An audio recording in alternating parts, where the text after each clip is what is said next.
Skyrim has been out for over a decade, and yet people are still finding things buried in its code, hidden in its mountains, and tucked inside dialogue that most players never trigger.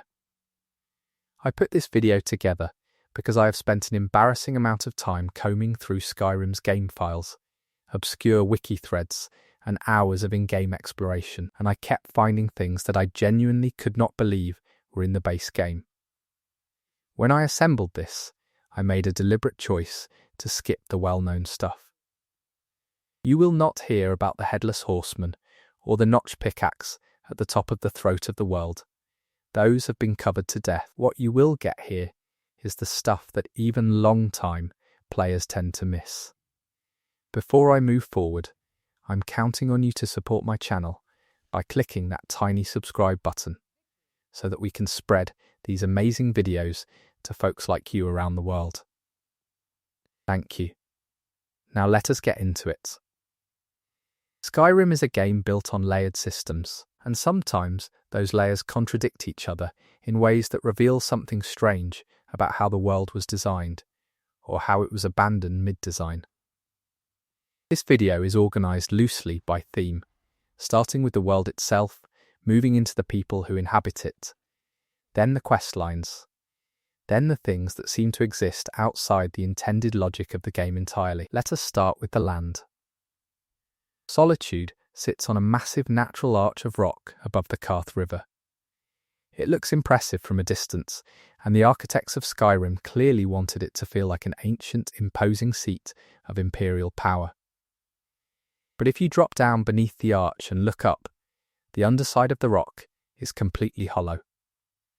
The geometry just stops. There is nothing holding the city up from a structural standpoint in the game's own geometry. This is not unusual for open-world games. Shortcuts get made. But what makes it odd is that the designers went to considerable effort to make the rock look solid and detailed from every accessible angle. The hollow underside was never meant to be seen, and the game treats access to it as though it does not exist. You can glitch down there, and when you do, it feels like stepping behind a movie set. There is a location called Deepwood Redoubt that most players visit exactly once during the Hagraven questline, and then never return to. But hidden in the cave system adjacent to it is a small chamber that contains a dead forsworn, a bucket, and a single unlit candle. There is no note, no chest, no quest marker, nothing. One possible reading of this is that it was a placeholder for cut content. Another is that it is exactly what it appears to be. A person who sat alone in a cave with a candle and died. Skyrim does this occasionally. It places a scene with enough detail to imply a story, and then gives you zero confirmation of what that story was. Hrothgar is the monastery above the clouds where the Greybeards live. You visit it multiple times during the main quest, and the Greybeards are presented as these ancient, near-silent monks who have devoted their lives to the way of the voice. What the game does not draw attention to is that they have a kitchen, a fully stocked kitchen with food, cooking pots, and supplies. The Greybeards, who have taken a vow of near-total silence and claim to have renounced worldly things, are, apparently, eating very regularly. There is cheese. There is a lot of cheese. The game never acknowledges this. There is a shipwreck off the coast of Winterhold called the Pilgrim's Trench. If you dive down to it, which most players never do because there is no quest pointing you there, you find a cluster of sunken ships and underwater skeletons. The ships are arranged in a way that suggests they did not all sink at the same time. One possible reading is that they went down in a sequence, possibly navigating toward the same destination and meeting the same fate. There is a single bottle on the ocean floor near the wreck with a note inside it. The note is a fragment, water damaged in lore, and it refers to something in the water that the writer was trying to warn people about. The note does not say what, the game does not follow up on it, you just find it, read it, and swim back up. Blackreach is one of the most spectacular locations in the game. a massive underground cavern beneath the Dwemer ruins that spans most of Skyrim. The first time most players see it, they stop moving entirely for a few seconds. It is that kind of place. But one thing Blackreach contains that almost no one notices is a working farm. There are Folmer, which are the corrupted, blind descendants of the ancient snow elves, tending to what are clearly cultivated nirnroot plants growing near underground pools. This suggests that the Folmer, despite being depicted throughout the game as feral and aggressive, have retained or developed agricultural behaviour. The game never comments on this, it is just there. A detail that, if you follow it to its logical conclusion, starts to suggest that the Folmer are not as mindless as the rest of Skyrim treats them.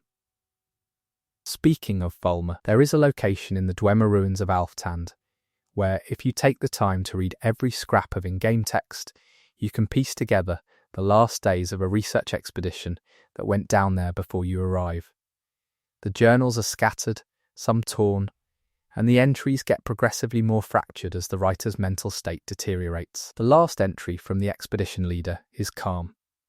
Too calm. After paragraphs of panic and horror, the final words are written in even, steady handwriting, and they are completely mundane, describing a meal and plans for the following day. There are no following day entries. The game points toward the idea that the writer found some kind of resolution, but whether that was madness, acceptance, or something else is left entirely open. Now let us talk about the people. Nazim is the Whiterun citizen who infamously asks whether you get to the Cloud District very often, and then immediately says you probably do not. He has become one of the most mocked NPCs in Skyrim's history. What most people do not know is that Nazim is not wrong about his own status. He actually does own Chilfurrow Farm outside Whiterun, and it is a profitable operation. He is not a poor man pretending to be wealthy. He is a genuinely successful landowner who is also, by any measure, insufferable. The game sets him up as someone you are supposed to resent, but the lore suggests his arrogance is at least partially backed by actual economic standing. That does not make him less annoying. It just makes him more accurate. There is a woman in Riften named Mjol the Lioness who you can recruit as a follower and even marry. She is presented as a noble, idealistic warrior who despises the Thieves' Guild and everything it represents. What the game quietly includes in her backstory is that she was not always this way. Her dialogue and background lore suggests she spent years as a mercenary, doing morally ambiguous work for pay, before a near-death experience in Dwemer ruins changed her outlook. The righteous Mjol, who lectures you about corruption in Riften, is a relatively recent creation. The person she was before is not discussed, and she never brings it up. It is one of those character details that sits in the background of the game like a closed door. Esbern is one of the more fascinating characters in Skyrim. He is a blade, meaning one of the ancient order sworn to protect the Dragonborn, who has spent decades in hiding in Riften's Ratway, half mad with fear, convinced that Alduin's return is inevitable and that no one believed him. When you find him, he is paranoid, fragile, and deeply relieved to no longer be alone in this knowledge. What the game suggests through his dialogue is that Esbern did not just survive the Blade's Purge because he was lucky. He survived because he is extraordinarily careful and patient. A man who can live alone in a sewer for years and maintain enough of his sanity to be useful is operating at a level of psychological endurance that the game does not make a big deal out of. He is presented as eccentric and a bit frail. The reality the lore points toward is that Esbern is one of the toughest people in Skyrim. There is an NPC in Morthal named Jonna who runs the local tavern. She has a small amount of unique dialogue that most players never hear, because Morthal is one of the least visited holds in the game. If you ask her about the town, she describes it with a kind of exhausted affection. She is not happy in Morthal. She finds it gloomy and cold and strange. But she stays. Her reason, buried in a line of dialogue that is easy to miss, is that she feels like someone has to. The tavern is a place for people to gather, and without it, the town would be a little more isolated, a little more broken. Jonna is essentially running her business as a civic duty, with no recognition, in a town she does not particularly love, because she thinks it matters. The game gives her maybe 40 seconds of dialogue to communicate this. Let us talk about Ulfric Stormcloak for a moment.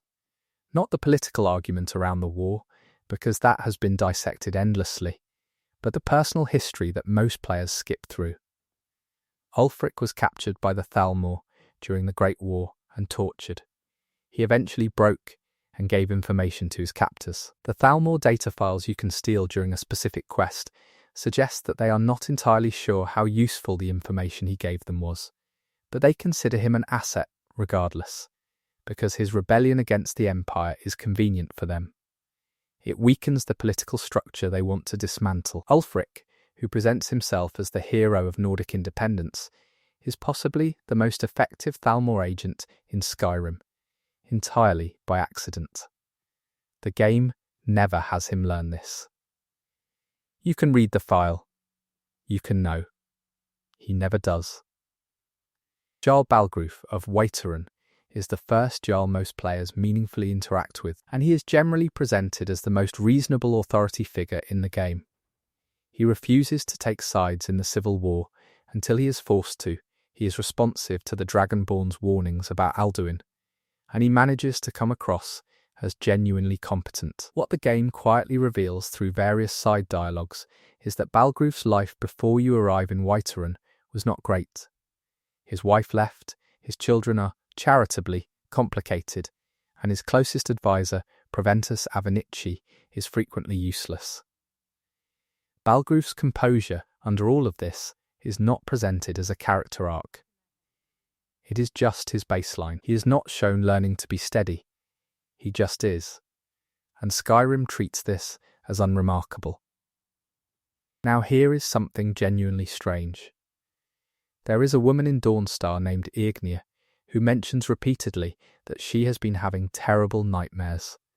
This is part of the Daedric quest involving Vermina.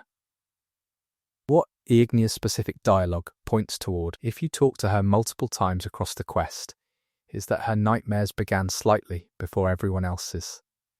The other residents of Dawnstar describe a recent onset of the problem. Egnir's dialogue suggests hers have been happening longer. The game does not call attention to this, and there is no quest resolution that addresses it specifically. One possible reading is that it is a continuity error. Another is that Egnir is somehow more susceptible to Vermina's influence, or was targeted earlier. The game leaves this ambiguous in a way that feels deliberate rather than lazy. There is a character named Aventus Aretino, who you can find in Windhelm performing the Black Sacrament, a ritual meant to summon the Dark Brotherhood. He is a child, maybe 10 years old. He has run away from the orphanage in Riften, broken into the home he grew up in, and is desperately trying to contact a group of assassins to kill the orphanage headmistress Grelod the Kind, who is, despite her name, genuinely abusive to the children in her care. The quest that comes from this is played lightly. You go to Riften, you kill Grelod, you return to Aventus, he gives you a plate as payment. The whole thing takes maybe 15 minutes. But the setup, a child who has run away, alone, performing a ritual involving raw flesh and bones arranged on a skeleton, in an empty house, having been doing this for days, is genuinely bleak if you let it land. The game is not trying to be dark here. It is just describing what this child's situation actually is, matter-of-factly. Let us shift to quest lines. The main quest of Skyrim is, broadly, about stopping a dragon from eating the world. You defeat Alduin, the World Eater, in Sovngarde, which is the Nordic afterlife. This is fine and satisfying. But there is a detail in the main quest that most players do not think about after the credits. Alduin was not just trying to destroy the world, he was trying to eat the souls of the dead in Sovngarde, which was preventing them from moving on. When you arrive in Sovngarde, you find ancient Nord heroes who have been trapped there, unable to rest. because Alduin has been harvesting them. You free them when you defeat Alduin. But the game does not follow up on what happened to those souls afterward. Whether they moved on, whether Sovngarde returned to normal, whether the people whose souls were partially consumed during Alduin's time in the afterlife were somehow diminished. You win, the screen goes dark, and Skyrim continues. The lore suggests enormous spiritual consequences that the game considers outside its scope. The companion's questline involves you becoming a werewolf and eventually curing Kodlak Whitemane, the companion's leader, posthumously, so that his soul can reach Sovngarde instead of going to Hircine's hunting grounds. This is treated as a noble sacrifice and a worthy send-off. What the game mentions briefly and then moves past is that Kodlak knew about the werewolf curse for years. He hated it. He considered it a spiritual corruption. And during all of those years, he had the influence and resources as the harbinger of the companions to push for a cure, but did not pursue one for himself with the urgency you might expect, given how strongly he felt about it. The lore suggests he had complicated reasons for this, possibly related to feeling responsible for the companions who were already turned. But it is left open enough that one possible reading is that Kodlak was, in some private way, ambivalent about the curse he publicly condemned. The College of Winterhold questline ends with you defeating the Eye of Magnus, an artifact of immense magical power, by using the Staff of Magnus to contain it. After the main quest concludes, the college continues, and you are made Archmage. But if you walk into the Archmage's quarters after the quest, the room still contains Sarvos Aran's belongings. His journals, his personal effects. Nobody has cleared them out. You, the new Archmage, are living in the room of the man whose ambition and cowardice indirectly caused the entire questline to happen, surrounded by his things, and the game never comments on this. The Thieves' Guild questline has a problem that the lore itself acknowledges. The guild is in decline when you join. Business is bad, members are being imprisoned or killed, and no one can figure out why. The questline eventually reveals that Mercer Frey, the guild's leader, made a deal with a Daedric prince and has been siphoning the guild's luck for his own gain. When you expose and kill Mercer, the guild's fortunes reverse almost immediately. The problem the game quietly points toward is that the guild's entire identity is based around loyalty to a patron Daedra who rewards them for their work. And the mechanism for that reward, or its withdrawal, appears to be almost completely outside their control or understanding. The Thieves' Guild does not actually understand how their luck works. They just benefit from it when it is operating correctly, and suffer when it is not, and their ability to diagnose or address the problem is essentially zero. You had to come along and stumble into the answer. The Dawnguard questline from the first expansion involves stopping a vampire lord named Harkon from blotting out the sun. It is a good questline with some genuinely strong moments, but there is a detail buried in the lore of the ancient vampire prophecy Harkon is trying to fulfill. The prophecy was written by a blind moth priest as a curse against the vampires, not a gift. The original text, as translated in the game's documents, suggests that the scroll was designed to destroy whoever attempted to fulfill it. Harkon has spent centuries working towards something that was, from its inception, intended to kill him. The game allows you to point some of this out during the questline, but it is easy to miss in the flow of the story, and Harkon himself never fully grasps it before the end. There is a Dark Brotherhood quest where you are sent to kill a man named Gaius Maro, who is part of an assassination plot against the Emperor. Gaius is travelling between the major cities of Skyrim on a patrol route, and you can intercept him at various points. If you take the time to follow him on his route, rather than just killing him immediately, you can hear him talk to various NPCs along the way. He is not presented as a villain. He is doing his job. He is polite. He mentions being tired. He talks about wanting to see his family. The quest does not ask you to feel anything about killing him. It gives you a contract, a target, and a route.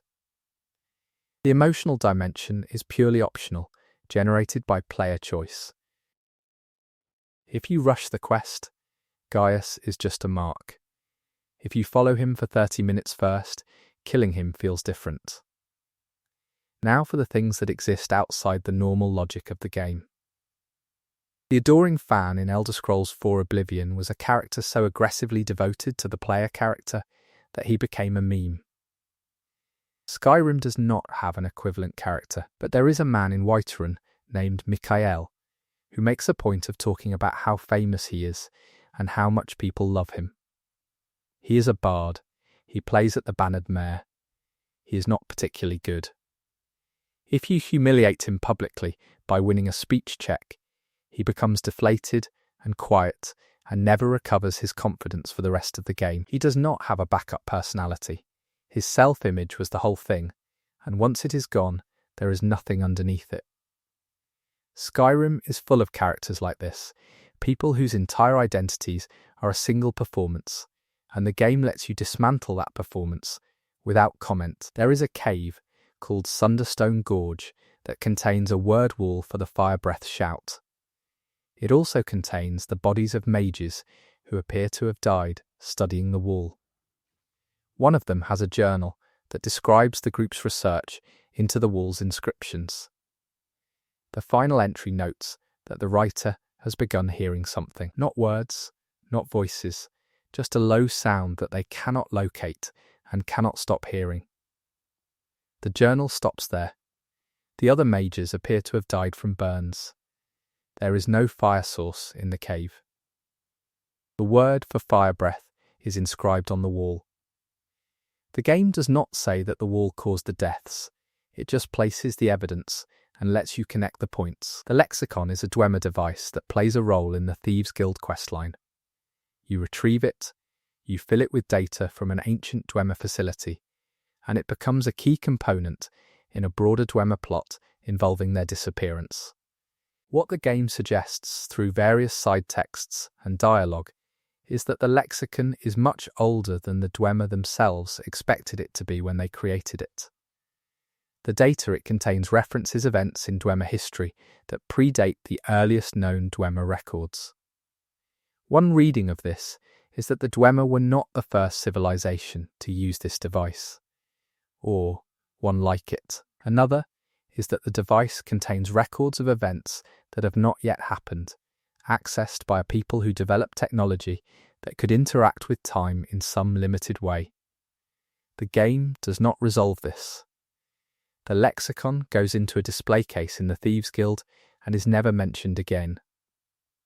There is a note in the game called the Mysterious Akaviri Note. Akavir is a continent east of Tamriel where various civilizations have historically invaded from and the blades originated. The note is in an ancient script and completely untranslated. No character in the game can read it, no quest requires it. It is in a chest in a ruin, written in a language the game has decided no one in Skyrim currently knows. It may be flavour, it may have been intended for cut content. But there it is, a document in a game full of readable documents, placed in the world with enough deliberate staging to suggest it was meant to mean something, and the game gives you nothing. There is a shout called Kind's Peace that calms wild animals. It is one of the less used shouts in the game because its practical combat applications are limited. What the lore connected to this shout suggests is that it is not a combat tool and was never meant to be. Kine is a goddess associated with storms and nature, and the shout was originally used by hunters to speak to animals before killing them as a kind of acknowledgement of what was about to happen. The game includes this context in a loading screen note that most players skim. The shout in practice is mostly used by players who are trying to get past wolves without a fight. The original purpose was something much closer to a ritual. There are 24 standing stones in Skyrim, each representing a sign of the Tamrielic zodiac and granting the player a passive ability. Most players find 2 or 3 of them and never go looking for the rest. But if you visit every single one, you find that several of them are in locations that make no practical sense for a standing stone to be. There is one on a small island reachable only by swimming in freezing water. There is one at the bottom of a canyon that requires a significant detour from any sensible path. One possible reading is that these stones were placed before the landscape was what it currently is, in locations that were once more accessible. The lore does suggest significant geological changes in Skyrim's history, particularly around events like the eruption of Red Mountain. The stones might be records of a geography that no longer exists. Labyrinthian is a Dwemer, an ancient Nordic ruin that you visit during the College of Winterhold questline. It is one of the more haunting locations in Skyrim. Inside it, you encounter the echoes of a group of college students who died there decades before you arrive. Their voices replay as you walk through the corridors, fragments of conversation and fear, and the further you go, the more their group shrinks. By the end of the echoes, there is only one voice left, that of Savos Aren, the Archmage, who survived by sacrificing the last of his companions to bind a powerful dragon priest called Morokai. The echoes are not a quest objective. You can walk past all of them. If you listen, the full story of what happened assembles itself. Savos Aren spent the rest of his life as Archmage with this thing behind him, and no one in the college knew. He built his entire career on a crime he never acknowledged. There is a specific section of Skyrim's code related to the behaviour of giants. Giants in the game are passive unless provoked. They tend their mammoths, they walk their routes, and they are spectacularly lethal if you start a fight with them. What the code suggests is that giants were at some point going to have a more complex behavioural system, including the ability to perform specific actions at certain times of day that were not simply patrolling. The remnants of this system exist in the game files, but are not active. What you see in the final game is a simplified version of giant behaviour. Whether the more complex system was cut for performance reasons or narrative ones is not documented, but the skeleton of it is still there, a ghost of a more elaborate world. There is an in-game book called The Lusty Argonian Maid, which is a bawdy comedy text that appears multiple times across the Elder Scrolls series. In Skyrim, it is mostly treated as a joke, but if you actually read it in context, the Argonian character in the text is running circles around the Altmer nobleman she works for, and by the end of the available volumes, has manipulated several situations to her advantage while maintaining complete plausible deniability. The comedy on the surface is crude. The text underneath it describes a power dynamic that is not quite what it appears. Whether this was intentional on the part of the in-world author, a fictional playwright named Crassus Curio, is something the game leaves ambiguous. There are forsworn Hagraven nests in Skyrim that contain fetish objects, bones arranged in patterns, and items that appear to serve ritual purposes. Most players walk through these areas, grabbing whatever is useful and leaving. If you document what is in each nest and compare them, a pattern emerges. Certain arrangements of items appear in multiple, separate Hagraven locations across Skyrim. The same bones in the same positions. The same type of feathers. The game seems to suggest that there is a shared ritual language among the Hagravens, a common practice that transcends their individual locations. The lore hints at this through dialogue with the Forsworn, who describe Hagraven rites as ancient and fixed, but the physical evidence in the game world is rarely discussed. There is a location called Forelhost that contains a dragon priest named Rugget and the bodies of the last Dragonborn cult members who died there. Their final act was to poison themselves rather than let Rugget's power fall into the hands of an attacking force. The journals in Forelhost describe the days leading up to this decision. What makes it genuinely unsettling is that the decision appears to have been voluntary and unanimous. No one was forced. The last journal entry is written by someone who made their peace with it. The whole site is essentially a monument to a group of people who believed in something so completely that they chose this end. Skyrim treats it as a dungeon. Here is something that has been a point of genuine discussion in the Skyrim modding and lore community for years. The map of Skyrim is not the complete geography of Skyrim. The boundaries of the game world are not the boundaries of the province. Skyrim is described in lore as containing holds and regions that exist in text but not in the playable area. There are references to locations that simply cannot be found. This is expected in any open-world game. What makes it interesting in Skyrim specifically is that some of the reference locations are not described as being far away or in unmapped territory. They are described as being adjacent to places you can visit. The lore points toward the idea that the game world is a reduced version of the full province, with the boundaries placed for practical development reasons and then quietly left unaddressed in the narrative. There are chickens in Skyrim, dozens of them. They wander through cities and farms and are largely ignored.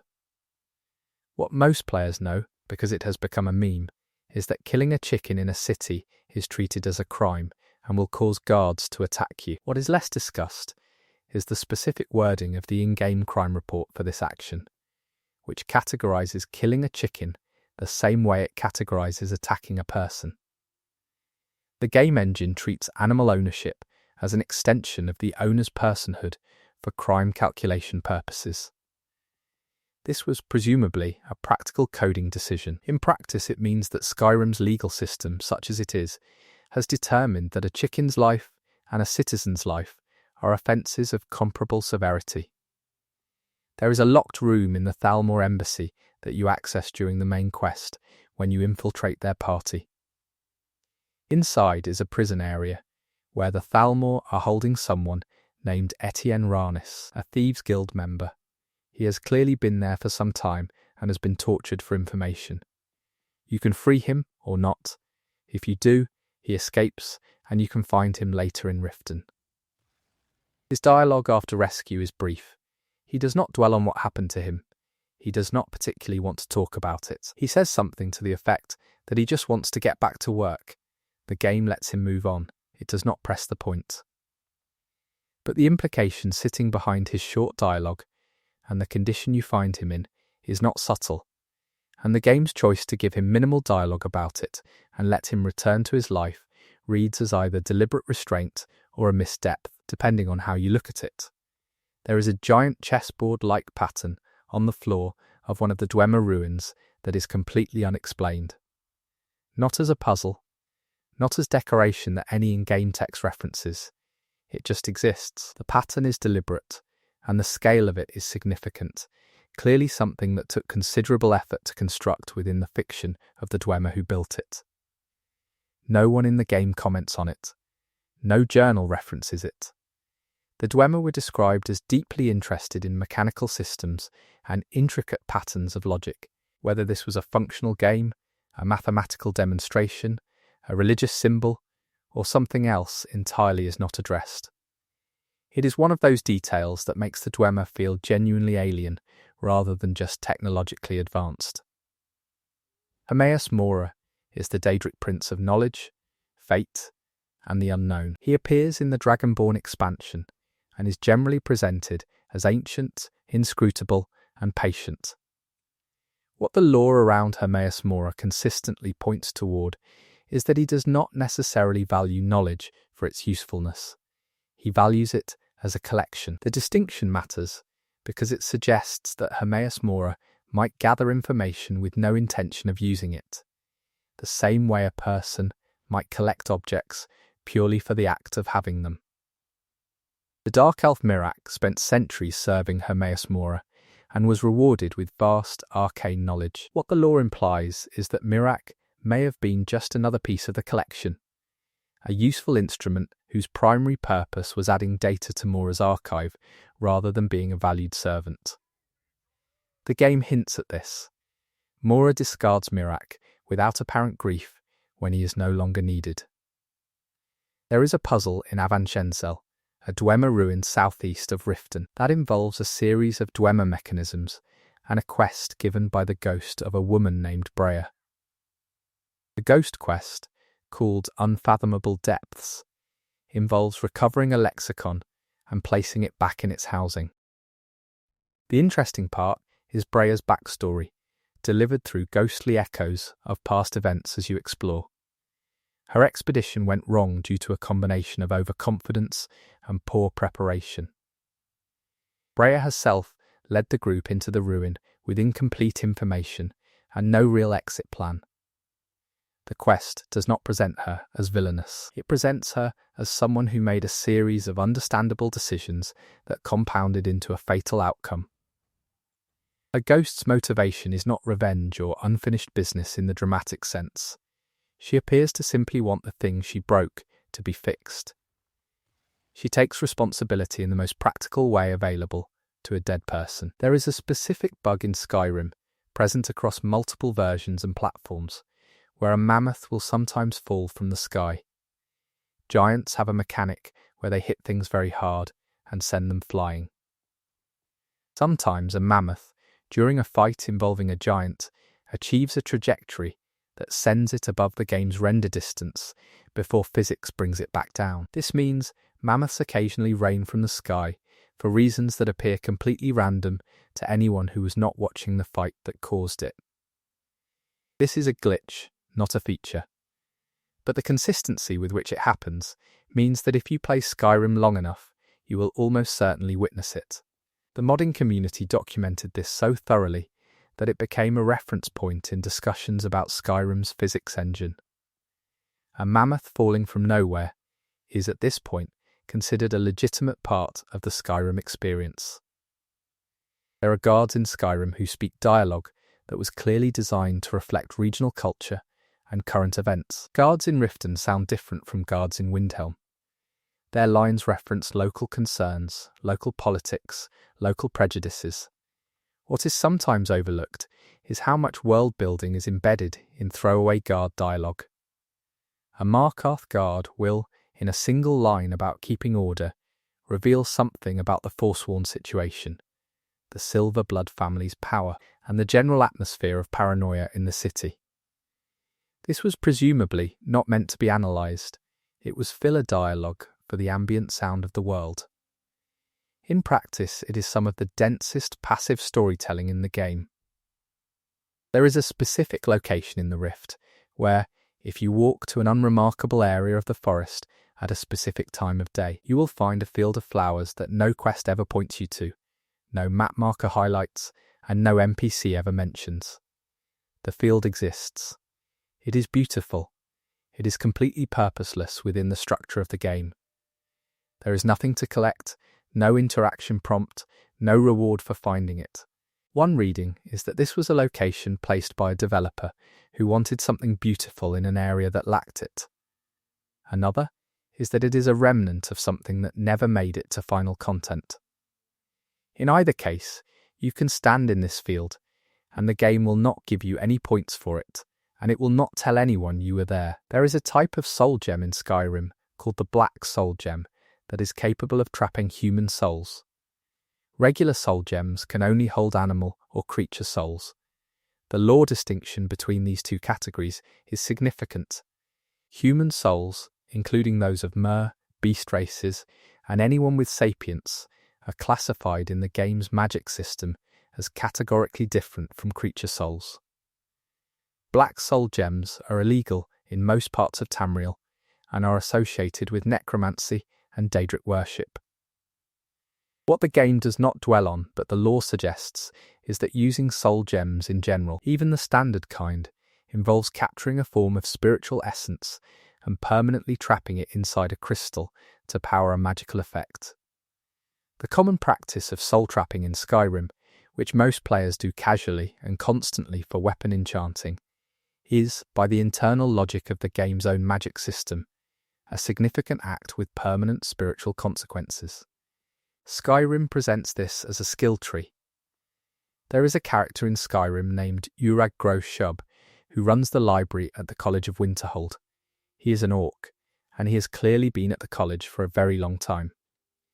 His dialogue is clipped and a little hostile, which fits the surface characterization of orcish characters in the game. But if you talk to him repeatedly and ask him about the books in the library, he becomes different. His investment in the texts is genuine and deep. He knows their history, their authors, their contexts. Uruk Groshub has spent his life in this library, and the books are the thing he cares about most. There is a line where he explains that some of the volumes in the Arcaneum are the last known copies of their texts, and his tone when he says, "This is not boastful," it is the tone of someone who understands what it means to be responsible for something irreplaceable. He never gets a quest line that centres him. He is a librarian with a small box of optional dialogue, and somehow that is enough. There is an ancient legend referenced in multiple in-game books about something called the Brass God, or Numidium, a giant mechanical construct created by the Dwemer. The full history of Numidium across the Elder Scrolls lore is sprawling and spans multiple games, but in Skyrim's context it appears only in books and a few oblique references. What makes Numidium interesting in the context of Skyrim's world is that its creation was directly connected to the disappearance of the Dwemer. The Dwemer, an entire civilization of technologically advanced people, vanished all at once during a historical event called the Battle of Red Mountain. The lore suggests that the Numidium, powered by the heart of a god, was activated at the moment they disappeared, and the activation and the disappearance may be the same event. An entire species built something so significant that they ceased to exist in the act of completing it. Skyrim inherits a world shaped by this event without ever being able to fully explain it, because the people who could explain it are gone. There is a shout called slow time that compresses temporal perception for the player. It is one of the more dramatic shouts in the game, and it is tied to a specific questline involving a dragon named Parthurnax, who teaches it to you. What the lore around slow time suggests is that this is not a combat technique. The original use of this shout, as described in texts associated with the Greybeards and the Way of the Voice, was meditative. It was used to experience a single moment with full attention, to inhabit a breath completely. The shout as a combat tool slows arrows and gives you time to react in a fight. The shout as a meditative practice was something closer to the opposite, a way of choosing where your attention went, rather than a way of surviving violence. Skyrim gives you the shout and one context for it. The other context is in a book on a shelf somewhere, easy to miss. The city of Windhelm is one of the oldest cities in Tamriel. It was built by Iskra Mor, the legendary Nord hero, and it has stood for thousands of years. The Stone Quarter, the Grey Quarter, where the Dunmer refugees live, and the docks all exist within walls that are genuinely ancient.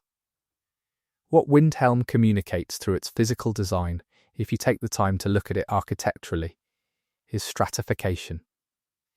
The oldest and most defensible parts of the city are occupied by the wealthiest Nord families. The newest and least maintained section is where the Dunmer and the Argonians live. This is not an accident.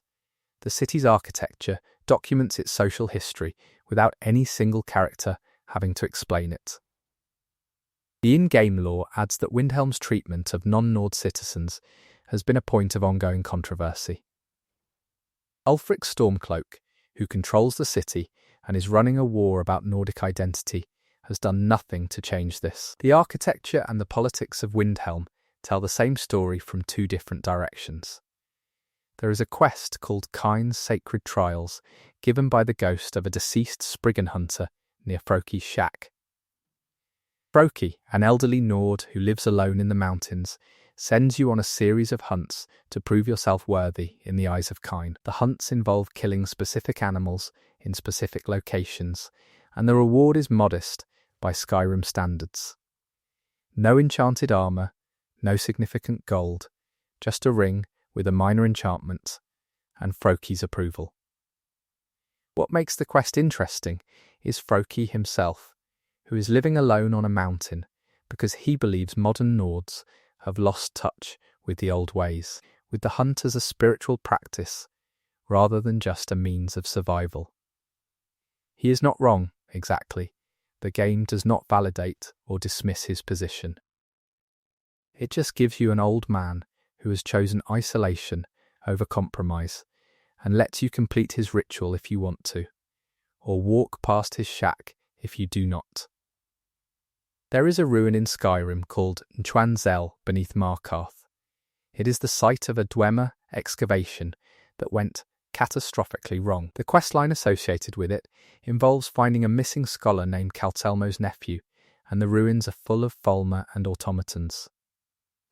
What the journals and notes scattered through the ruin tell you is not just what happened, but how quickly it happened. The timeline of the disaster, reconstructed from the dates on the documents, suggests the excavation went from routine to total collapse in under 72 hours. The engineers and guards had no time to understand what was happening before it was already over. The Dwemer ruins in Skyrim are often treated as ancient and abandoned, which they are. What Ntwanzel specifically adds is scale, not just that the ruins are old, but that the people who died there died fast, without warning, in what should have been a controlled academic environment. There is a cave in the Pale called Frostflow Abyss. It looks like a standard cave on the map, but inside it you find the bodies of an entire family, and eventually the cause of their deaths. The story is told entirely through journals. The family moved north looking for a better life. The father's journals document his growing unease. The mother's are more practical and hopeful. The daughters are brief. The sons, the last to be written, show someone who went much further into the cave than anyone else and encountered something. What he encountered is not named in the journal. It is described only by its effects. If you go where the sun went, you find it. The game gives you a quest marker for the final confrontation, but the story surrounding it is entirely optional reading that most players skip because journals feel like flavor text. Frostflow Abyss is a complete tragedy structured entirely through documents, and the game buries it in a cave that looks unremarkable from the outside. There is a Daedric artifact called the Wobberjack, given by the Daedric prince Sheogorath. It randomly transforms targets into other things: chickens, sweet rolls, piles of gold, other creatures. It is explicitly a joke item, given by the explicitly comedic Daedra during a questline involving a man's fractured mind. The Wobberjack has been in multiple Elder Scrolls games and is always associated with Sheogorath.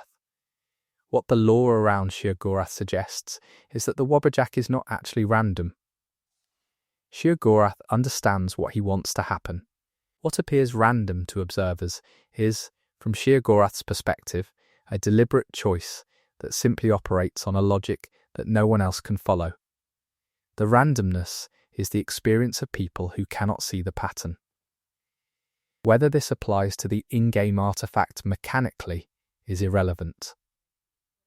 As a lore point, it reframes every use of the Wobberjack as an intentional act by a being who is having a very specific kind of fun. There is a location accessible only through the companion questline called the Underforge, a cave beneath the Whispering Mound where the companions perform their lycanthropy rituals. It is a small, blood-soaked space with a pool at its centre. After the questline is complete, you can return to it any time. Nothing is there, the pool remains, the cave is quiet, the game does not give you a reason to come back. But the Underforge represents the thing the companions do not advertise, the secret at the centre of their reputation as honourable warriors. Returning to it after the questline is complete and finding it empty and unchanged feels like the game is doing something deliberately quiet with that space, though it may simply be that there was never anything else planned for it. There is a place in Skyrim called the Twilight Sepulchre, the Temple of Nocturnal, Daedric Prince of Night and Shadow. It is the endpoint of the Thieves' Guild questline. Inside it, there are nightingales, mortal agents of Nocturnal who have sworn to protect the temple in exchange for power in life. The deal, as the questline explains, comes with a clause.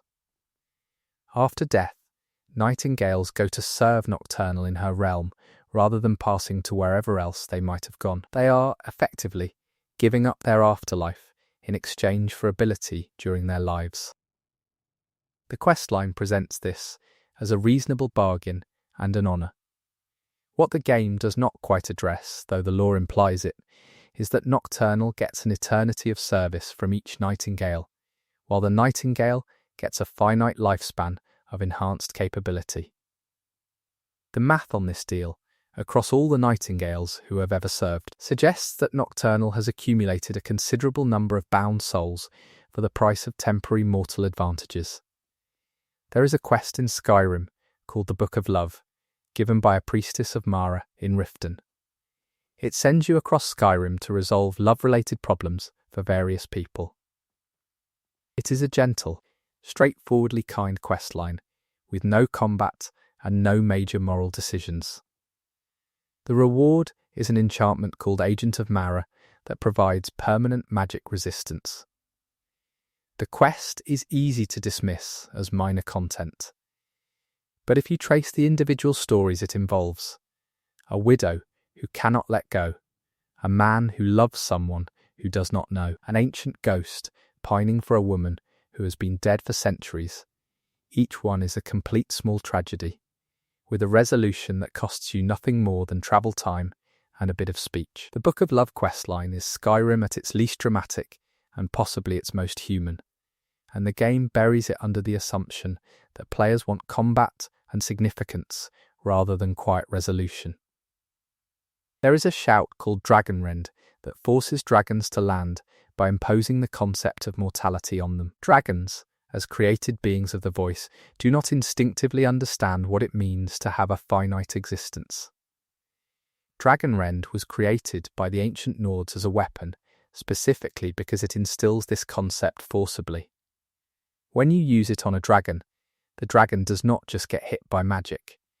It suddenly understands, briefly and incompletely, that it can die. The game presents this mechanically as forcing a dragon into a landing state.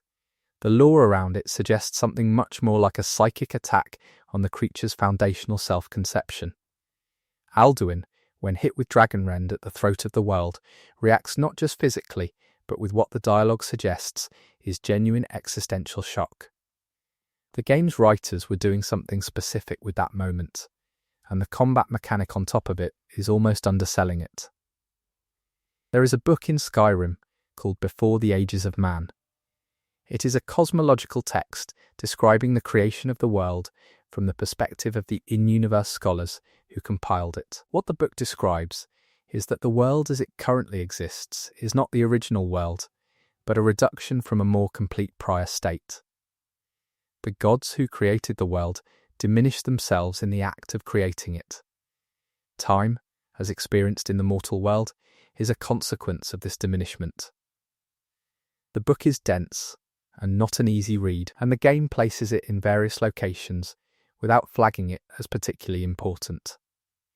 If you actually work through it, the creation myth it presents makes the entire world of Skyrim, the mountains, the cities, the politics, the war, all of it, a kind of byproduct of something much larger that already ended. Everything in Skyrim is an echo of a more complete moment that cannot be returned to. The game sells you power fantasies in the ruins of a diminished universe. There is a cave east of Whiterun that contains nothing of note. No quest, no treasure beyond random levelled loot, no named enemy. It is one of dozens of unremarkable caves in Skyrim. What makes it worth mentioning is that inside it there are 3 wolves. One is aggressive and will attack you. The other 2 are passive. They are near the first wolf, but not engaging. If you kill the aggressive wolf, the other 2 do not react and remain passive. The game's creature AI does not explain this. Wolves in Skyrim generally have pack behaviour that triggers group aggression. These 2 did not trigger.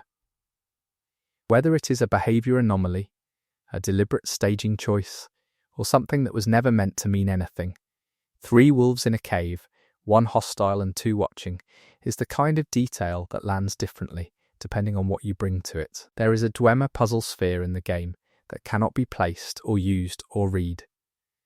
It is an inventory object with a detailed model and a description that says something to the effect that it is impossible to determine its function. It appears in loot tables and can be sold or kept. Skyrim contains several objects like this, things that have enough presence to be noticed but no context that explains them. The Dwemer puzzle sphere is particularly pointed because the description actively acknowledges its inscrutability. The game is telling you that no one knows what this is. Not you, not your character, not anyone in the world of Skyrim. It is in the game as a piece of genuine mystery with no planned resolution.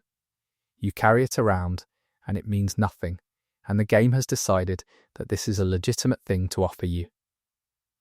There is a place in Skyrim's landscape near the throat of the world where, if you stand at a specific elevation and look toward Whiterun, you can see a distant flag or banner that appears to be attached to nothing. No building, no structure, no pole. It is a rendering artifact, a piece of geometry that loaded without its anchor. It disappears if you get closer. This is technically a bug, but Skyrim has so many moments where the intended and the unintended blur together that a flag flying from nothing in the distance, visible only at a specific angle and altitude, feels like it belongs. The game does not create magic deliberately in these moments, but it accumulates so many layers of intended and unintended detail that magic becomes something the landscape generates on its own. There is an old woman in Riverwood named Alvor's wife Sigrid, who has no quests attached to her, no notable dialogue, and no role in any storyline. She is background colour. She walks between the house and the forge and the market. She says generic lines about the war or the weather. What makes her interesting, if you watch her long enough, is the pattern of her day. She is consistently working. Every movement in her routine involves something productive. She is not window dressing the way some NPCs are, placed to create an impression of a populated world. She is the most ordinary person in Skyrim, doing ordinary things, and the game gives her no reason to be more than that. Riverwood exists because places like Riverwood have people like Sigrid in them, and Skyrim, almost entirely by accident, makes that point through a character nobody remembers. There is a dragon in Skyrim named Salokne, who is resurrected by Alduin during the main quest and then killed by you shortly after. He is not a major dragon. He does not have a complicated relationship with the main narrative. He was ancient, he was dead, he was briefly alive again, and then he was dead again. What makes Salokne slightly more than a standard encounter is a line in his dialogue before the fight. He calls Alduin the eldest, implying a relationship that predates Skyrim's current timeline by an enormous margin. The game does not have time to develop this. You fight, you win, you absorb his soul, but for a moment, in a few lines of in-game dialogue, there is a suggestion that Salokne's experience of the world was long and complex, and that his second death at the hands of the Dragonborn during an errand of Alduin's ambition was not what his life deserved as a conclusion. The game moves past this immediately, because there are more dragons to kill. There is a location called Bethardams that is one of the larger Dwemer ruins in the game. It connects to the Daedric quest for Periite, who is the Daedric prince of pestilence and natural order. The cult-worshipping Periite inside Bethardams has contracted a plague, and you are sent to eliminate their leader. Inside the ruin, you find that the cultists are in various stages of the disease. Some are barely mobile, some are dead. A few are lucid enough to speak. Their dialogue is not hostile in the way dungeon enemy dialogue usually is. They are confused, suffering, and in some cases genuinely looking for something, a cure, an explanation, a reason. The game does not encourage you to engage with them as people. The quest tells you to eliminate the leader, and the cultists between you and him are obstacles. If you kill your way through them rather than listening, you miss that the dungeon is full of people in the process of dying badly, who made a choice that led here, and who are not all entirely sure it was the wrong one. There is a field of ice wraiths northwest of Dawnstar that is not tied to any quest. Ice wraiths are common enemies in northern Skyrim, typically solitary or in small groups. This field has an unusually high concentration of them for its size, and they behave slightly differently from standard ice wraiths in that they do not immediately aggro on player approach. They are moving in slow patterns rather than the typical idle behaviour. The game offers no explanation. Nothing in the vicinity explains the concentration. If you kill them, they drop normal ice wraith teeth and the field becomes empty. There is no trigger for what comes next, because nothing comes next. Whatever was happening in that field ends when you end it, and the game was never going to tell you what it was.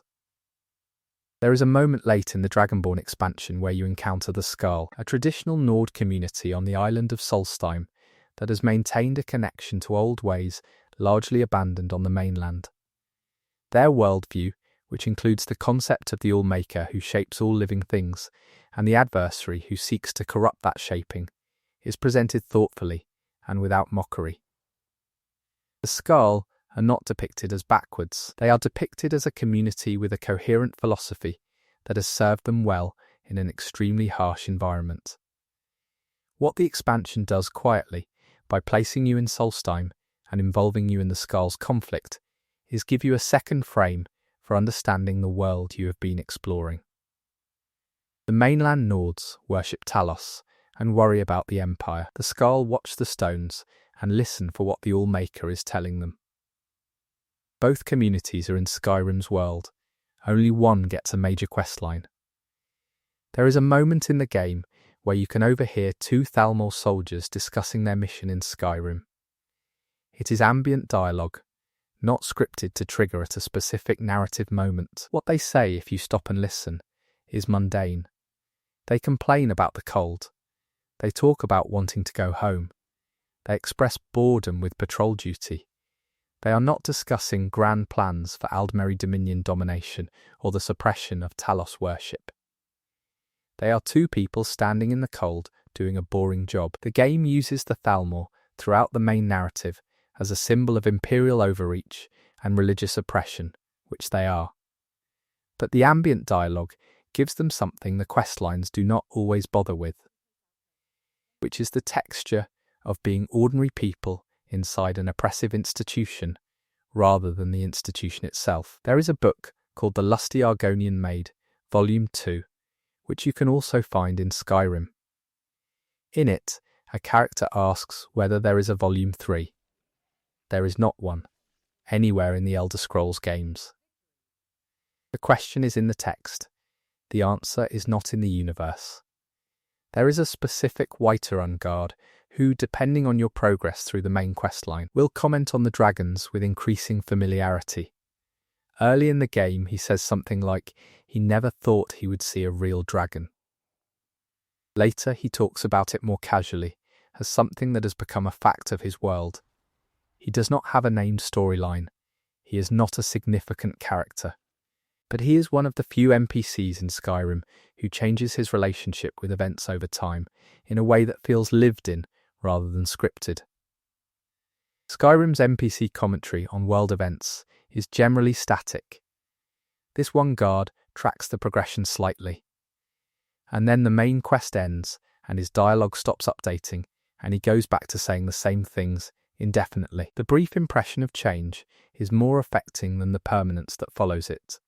There is a quest in Skyrim called Forbidden Legend that involves reconstructing a shattered amulet tied to an ancient mage named Goldur, who was killed by his own sons after they stole parts of his power. The sons were each sealed in a different tomb. The quest takes you to 3 separate dungeons to fight each son and retrieve each fragment. What the books associated with this quest suggest is that the entire story, the murders, the sealing, the official suppression of the historical record, was covered up by the Archmage of the time, who did not want it known that one of the most powerful mages in history was killed by his own children over power he had willingly given them. The cover-up worked. By the time of Skyrim, the story exists only in fragments that most people cannot access. You reconstruct it the same way you reconstruct the amulet, piece by piece, from things that were supposed to stay hidden. There is something in Skyrim's lore about the nature of the Dragonborn that most players process as a gameplay mechanic and never think further about. When you kill a dragon and absorb its soul, you are not just gaining power. The lore suggests you are consuming the totality of that creature's being, its memories, its experiences, its identity, in a way that no one fully understands. The game does not depict this as traumatic or morally complicated. You kill a dragon, a particle effect happens, you learn a word. But if you take the lore seriously, the Dragonborn is accumulating the compressed essence of ancient beings. And whatever that does to a mortal mind over the course of absorbing dozens of souls is never addressed. Some characters in the game comment on the Dragonborn as something unprecedented and slightly frightening, even to those who should be allies. The reverence and the unease make more sense if you think about what is actually accumulating inside the protagonist. There is a lake in the Rift called Lake Honric that is, for most purposes, a body of water you travel around or boat across if you find the right vessel. What Lake Honric contains, at the bottom of certain areas, are ruins, Dwemer structures, partially submerged. The ruins are not part of any quest. There are no enemies of note, no chests of significance. They are just there, underwater, visible if you swim down, suggesting that Lake Honric is built over something much older than the Rift's current infrastructure. The Dwemer built extensively. Their ruins are everywhere, but finding them underwater, slowly being swallowed by sediment, makes them feel less like dungeons and more like archaeology. There is a word wall in a location called Shroud Hearth Barrow, near Iverstead.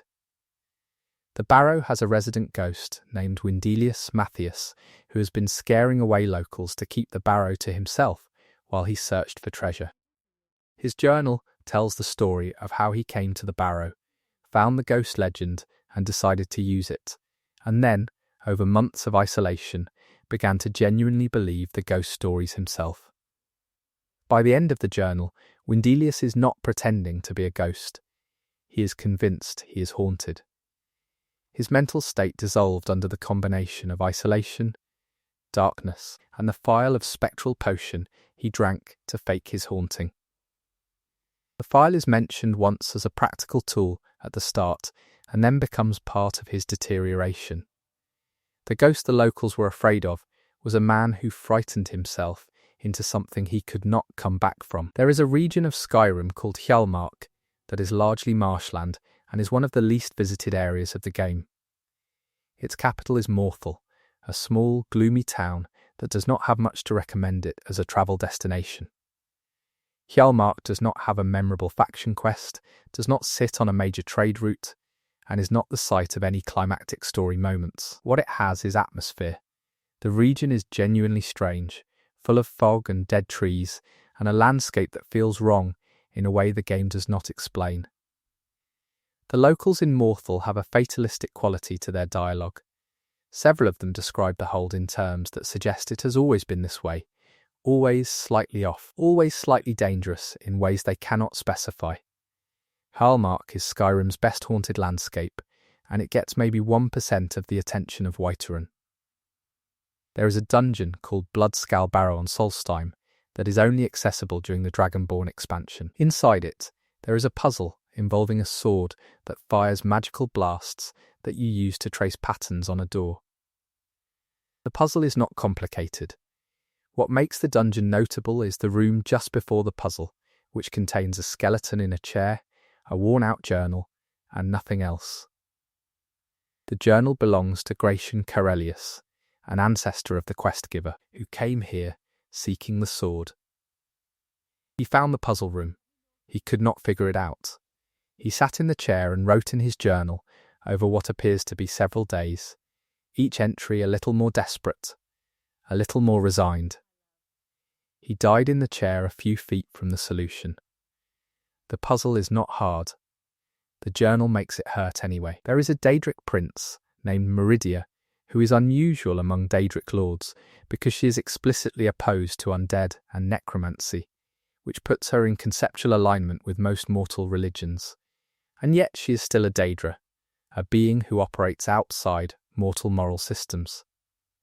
Her questline involves cleansing her temple of undead corruption, and she rewards you with a powerful sword of light. She is one of the only Daedric princes in the game that rewards you for something most people would call unambiguously good.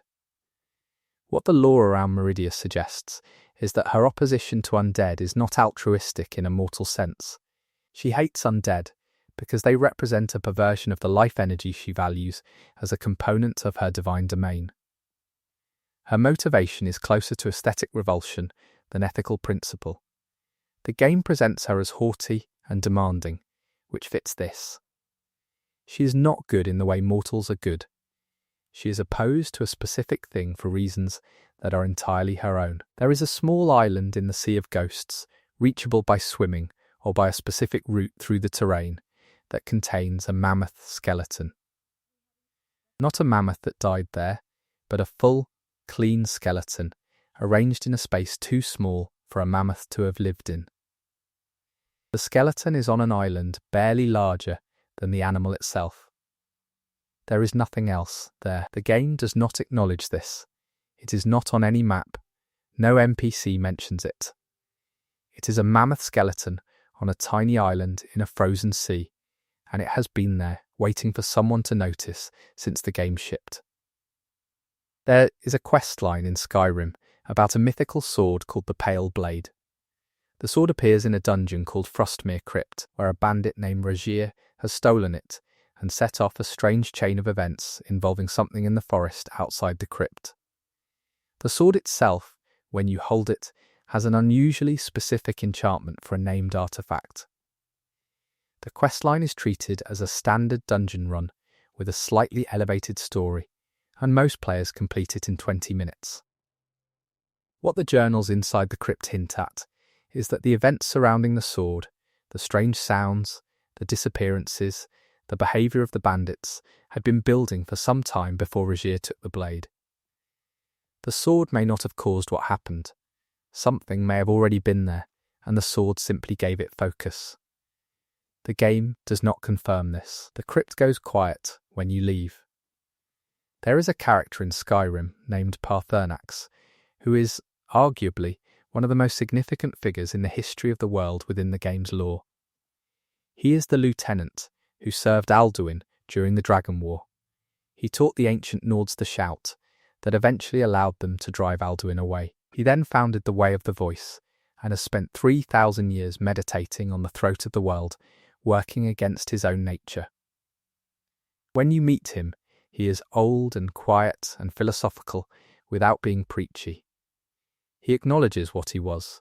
He does not ask for absolution. He says that the impulse toward power and domination is still in him, that he fights it every day, and that the fighting is the practice. Parthenax is the oldest living practitioner of what is essentially a moral discipline, and he will tell you this in plain terms if you ask.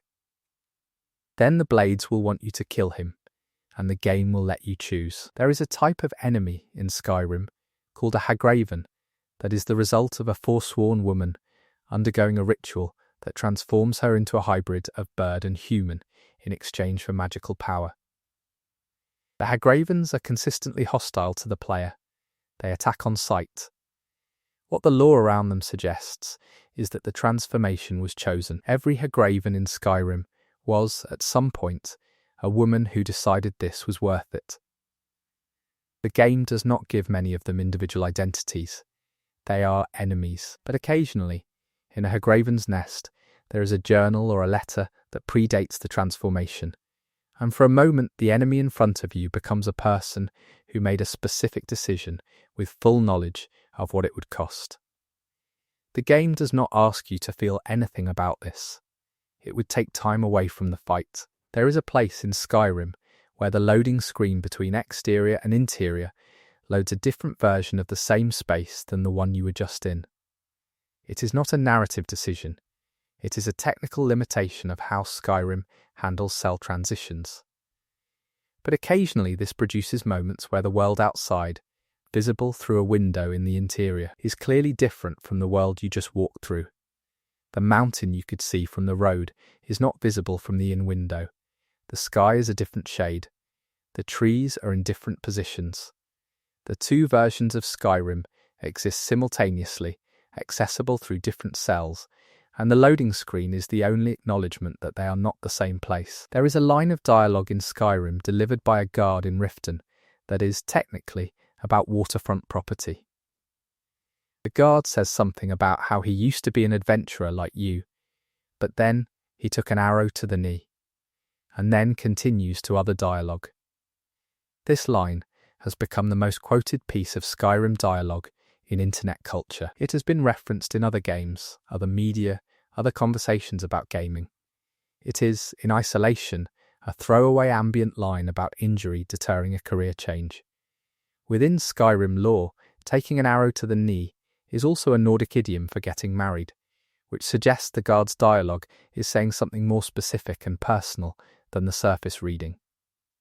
Whether this was intentional on the part of Bethesda's writers, a joke that made it into production, or simply a coincidence of idiom, is not documented.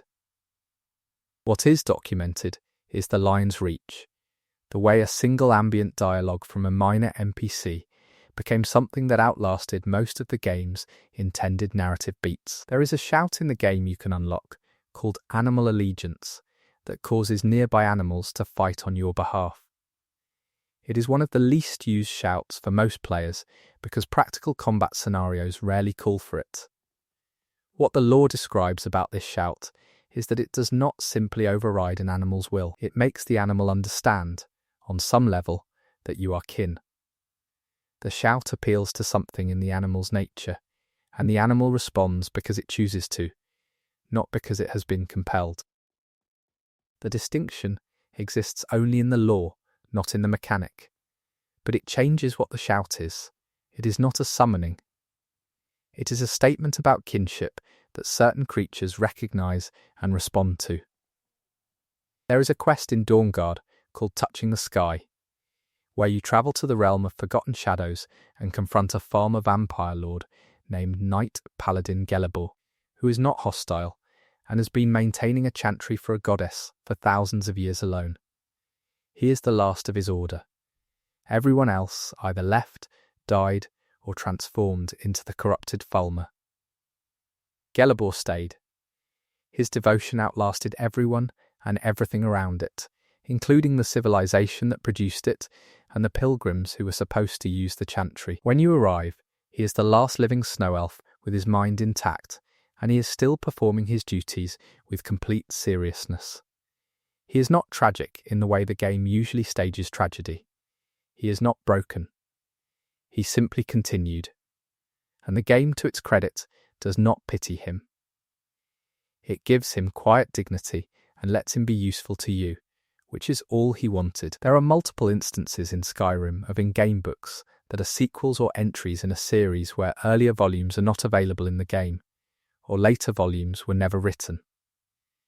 There is a scholar somewhere in Tamriel's fictional literary history who began a study of a topic and either died, stopped, or was prevented from continuing, and their incomplete series is scattered across dungeon shelves. Occasionally, you find Volume 3 of a text, and the text ends mid-argument. Occasionally, you find Volume 1 of a text that should have 5 entries, and there is no indication of where the rest went. These are not Easter eggs. They are the normal conditions of a library. The world is full of incomplete projects. Skyrim's bookshelves document this accurately by accident. There is a camp in the wilderness south of Solitude where a hunter named Vigilance has set up by himself. He has a horse and some supplies, and is there for no quest-related reason. He talks about hunting. He has a routine. He is one of dozens of minor outdoor NPCs populating Skyrim's wilderness who exist to make the world feel inhabited. What Vigilance does that most do not is carry a book in his inventory. Not a skill book, not a valuable text, just a common novel you can find anywhere in Skyrim. He brought reading material on his hunting trip. The game did not need to include this. It is a detail that exists without any purpose, beyond being a detail that makes Vigilance slightly more specific as a person. Nobody put this in the script notes. Someone at Bethesda thought a hunter in the woods would bring a book And they were right. There is an orc stronghold called Dushnik Yal near Markarth. Like all orc strongholds, it operates under the Code of Malakath, a rigid set of traditions that govern orc culture. The chief's word is law. Outsiders are not welcome unless they can prove worth. The strongest rules. What Dushnik Jarl specifically contains that other strongholds do not emphasize as much is an orc smith named Garrel, who is arguably the most skilled craftsperson in the stronghold, and is, by her own admission, better than the men who will never let her have the position her skill merits. She is not bitter in the way the game might make her bitter for easy dramatic effect. She is simply factual about it. She is better, and she knows it, and the system she lives in will not acknowledge this, and she continues working because the work is what she is good at. Garrel is not a quest. She is a smith with a line of dialogue that describes a complete internal life in about 30 words. There is a story that can be pieced together from various notes and journals in Solstheim about a settler named Benkum, who came to the island and tried to establish a farm on land that locals knew better than to use. The notes document his optimism, his setbacks, and his increasingly hostile relationship with the environment. The final note is from someone else, describing finding Benkum. The description is brief and does not detail exactly what happened. The farm is gone. The notes are in the ruins of whatever shelter he managed to build. Solstheim has been doing this to settlers for as long as the island has been inhabited, and the game's history files point toward a pattern of arrivals who believed they understood what they were getting into, and did not. There is a dragon shout in Skyrim called Become Ethereal that allows you to temporarily be immune to damage by existing in an incorporeal state. You cannot attack while using it. It is defensive, not offensive, which makes it unusual in the Dragonborn's toolkit. What the lore around the shout describes is not just a defensive tool, but a state of philosophical withdrawal. The shout, as originally conceived within the Way of the Voice, was used by masters of the voice to separate themselves from the immediate physical world in order to achieve a different quality of perception. The combat application, becoming temporarily untouchable in a fight, is described in in-game texts as a practical adaptation of something originally much more interior. You are not supposed to use it to survive a dragon attack. You are supposed to use it to see what the world looks like when your body stops telling you what to feel. There is a part of Skyrim's main quest where you visit Sovngarde, the Nordic afterlife, and it is one of the most visually striking locations in the game, a massive, golden, fog-filled realm populated by the ancient dead. What you are supposed to feel in Sovngarde is awe and solemnity. What the game also includes, because Skyrim cannot help including everything at once, is that the Mead Hall in Sovngarde is fully stocked and operational, and the dead Norse heroes inside it are actively feasting and arguing and telling stories. The Nordic afterlife is a banquet that has been going on since the beginning of time. Alduin was harvesting the souls there, which means this party was under siege. When you defeat Alduin, the feasting can resume unimpeded.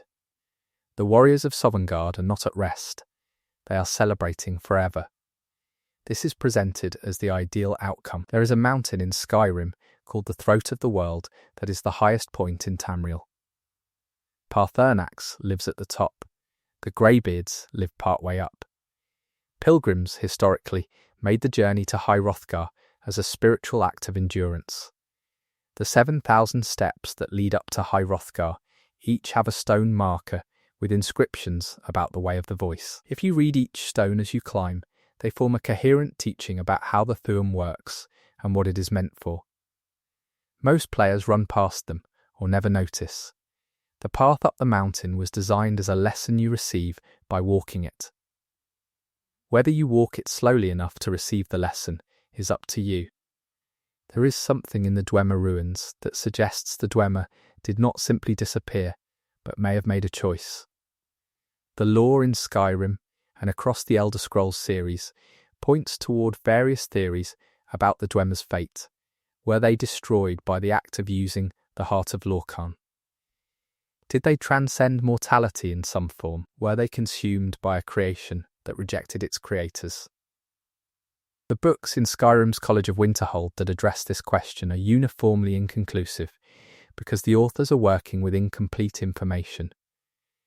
What the physical evidence of the Dwemer ruins suggests, taken together across Skyrim, is that they were working on something they did not fully understand at the moment of the event. The machines were not finished. The experiments were mid-process. Whatever happened, it happened before they were ready. Whether they were ready is a different question. There is a man in Solitude named Rogvir who is publicly executed at the start of the game if you arrive during the right window. He opened the Gate of Solitude to let Ulfric Stormcloak escape after killing the High King. His execution is staged as a background event. He does not have a quest line. Attending his execution is not required. He gives a short speech before he dies, and a few people in the crowd react. What Rogvir says in his speech is not an appeal for mercy. He does not claim innocence. He says that he did what he did, and that under the old Nordic law, what Ulfric did was legal. He believes this.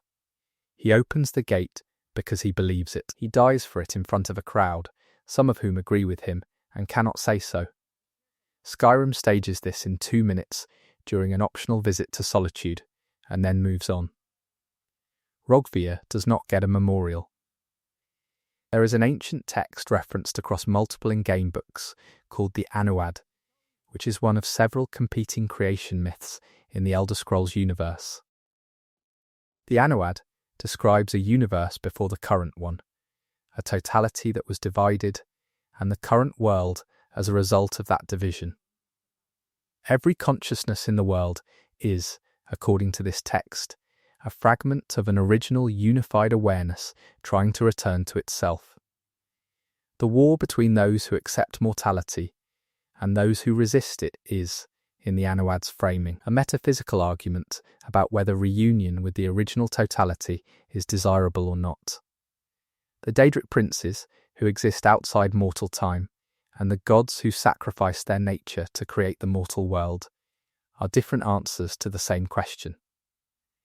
Skyrim is set in the wreckage of this cosmic argument, and none of the people you meet in Whiterun's market are thinking about it.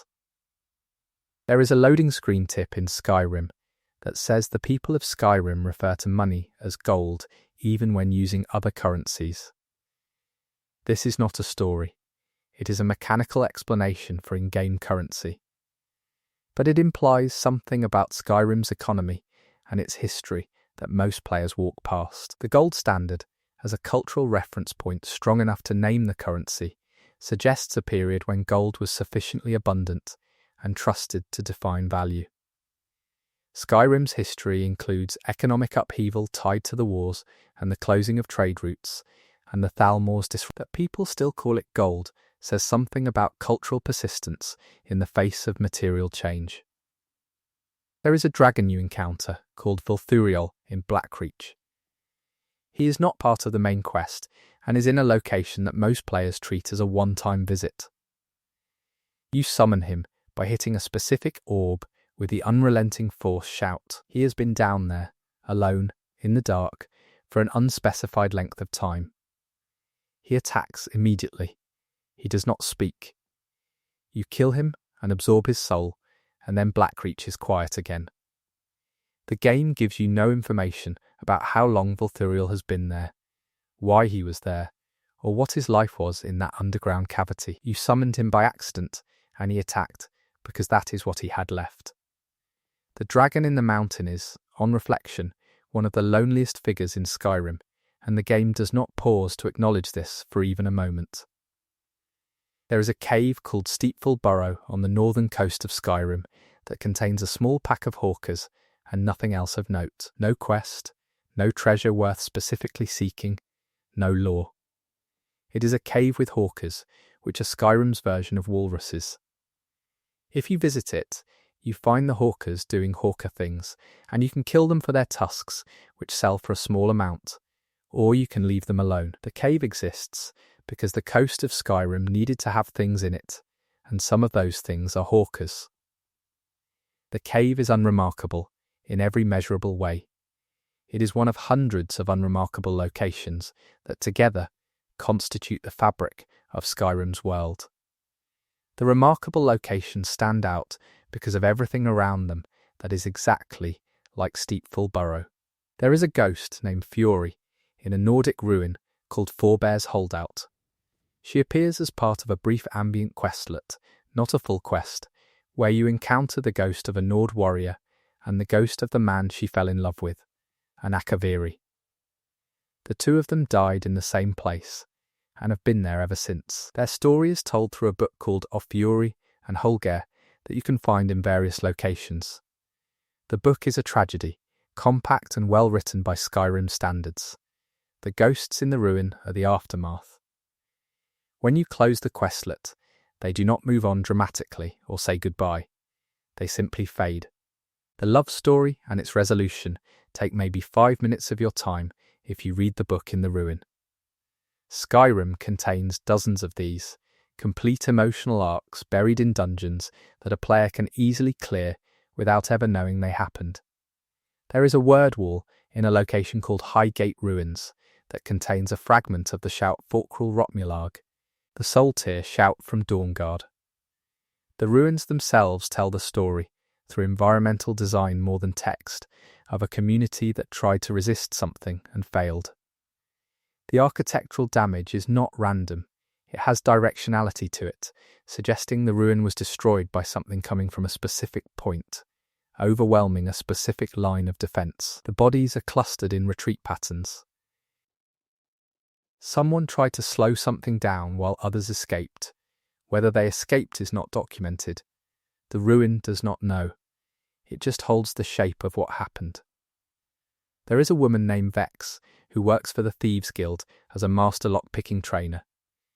She is one of the more technically skilled characters in the game. She is also consistently rude and dismissive, particularly toward the player character early in the questline.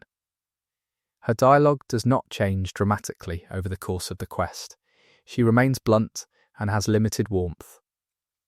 What the game quietly reveals through a piece of her backstory, delivered in optional companion dialogue, is that Vex was betrayed badly early in her career by someone she trusted, and her current approach to relationships is a direct result of that experience. She did not become this way arbitrarily. She made a considered choice to limit her exposure to betrayal. The game presents this, and then moves on, without asking you to fix her or feel sorry for her. She is competent, she is guarded, and she runs the job board. There is a Daedric quest involving Sanguine, the Daedric prince of debauchery and indulgence, that begins in a tavern and involves you waking up from a blackout, having apparently caused significant mayhem through several locations. The quest is comedic and light. At the end of it, Sanguina gives you the Sanguine Rose, a staff that summons a Dremora. The quest is designed to be fun and not particularly serious. What the lore around Sanguine suggests is that the Daedric prince of debauchery is not simply the patron of drunkenness and excess. Sanguine's domain, as described in the broader Elder Scrolls texts, includes all the things mortals desire and feel guilty about. He is the embodiment of indulgence without shame, which the in-game quest captures in tone, but not entirely in substance. The Sanguina questline is a good time. Sanguina himself is a more complicated concept than the quest fully explores. There is a city in Skyrim called Markarth that was, before the events of the game, the site of a bloody conflict called the Markarth Incident. The Forsworn, who are the indigenous people of the Reach, briefly retook Markarth and held it before Ulfric Stormcloak helped the Nords reclaim it, on the condition that Talos worship be permitted. The incident is the background to everything in Markarth: the Silverblood family's power, the Forsworn's continued insurgency, the attitude of the guards, the condition of the warrens where the poor live. All of it is a consequence of what happened during the incident. Markarth is one of the few places in Skyrim where the recent political history is completely legible in the current environment if you know where to look. The game gives you the tools to understand it, and then mostly lets you ignore it if you choose. There is a scene in Helgen at the very start of the game that most players rush through because it is an introduction. You are in a cart on the way to be executed. Around you are a stormcloak named Ralof, a horse thief named Lokir, who panics and runs and is immediately killed, and a man named Ulfric Stormcloak, whose mouth is bound so he cannot speak his shout. The execution of your character is interrupted by Alduin, and you escape with either Ralof or the Imperial Hadvar. What the scene includes that most players do not examine is the headsman.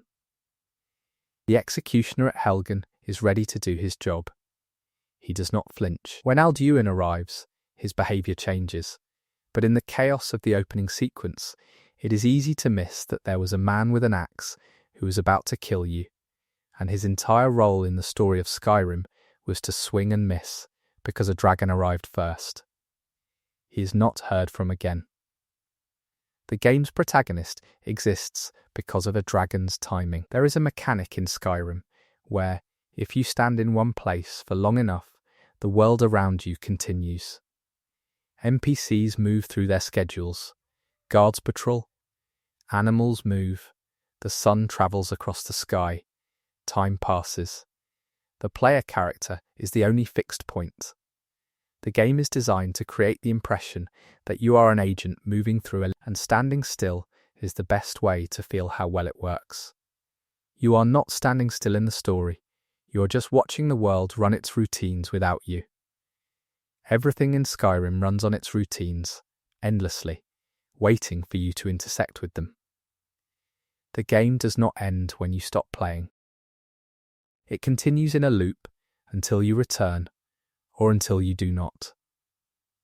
There is an item in Skyrim called a Dwemer cog. It is heavy, and it sells for almost nothing.